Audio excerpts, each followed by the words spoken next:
Want 2 Instagram apps on your iPhone? I'll show 2 fast ways in 60 seconds. First, use Instagram's built-in account switcher.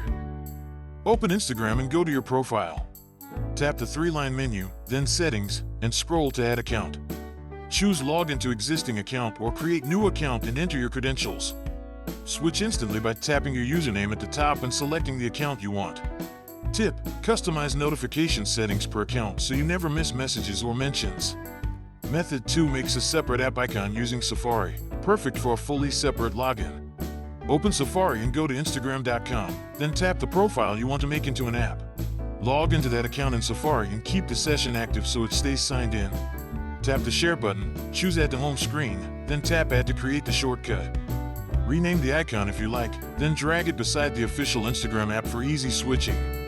Quick recap: add accounts inside the app for seamless switching, or create a Safari shortcut for a second app. You're all set.